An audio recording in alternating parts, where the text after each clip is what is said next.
आपल्या बरोबर होय ना? मग त्याला तू लाचार बोललीस, नको नको त्या शब्दानं त्याला बोललीस, त्याचा अपमान माझ्या घरात झाला. माझ्या घरी अपमान झाला, मला सांगू नका. बाबा, या विश्वाच्या ठिकाणी प्रत्येक जन्माला आलेल्या मनुष्य प्राण्याला स्वातंत्र्य आहे. पण माझ्या आयुष्याचा जोडीदार निवडण्याचं स्वातंत्र्य मला नाही का?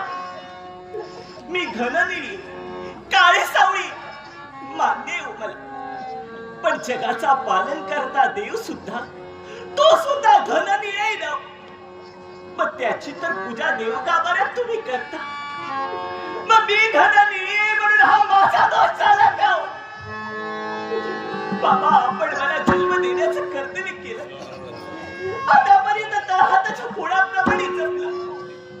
मग असं असताना त्या वेड्या मुलाच्या कंठी मी माझी प्रेमाची प्रेममाला अर्पण केल्याच्या नंतर, मी त्याच्या घरी गेल्याच्या नंतर माझ्या पुढे दिसतंय ते फक्त दुःख दिसत होता. आणि ही तुमची मुलगी दुःखी आहे हे पाहून तुम्ही सुखी होणार होता का?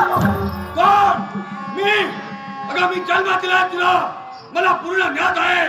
पण अगदी लहान असल्यापासून आजपर्यंत तुझ्यावर मी चांगले संस्कार घडविले. तुला ते हवं नको ते देण्यासाठी मी तत्पर झालो.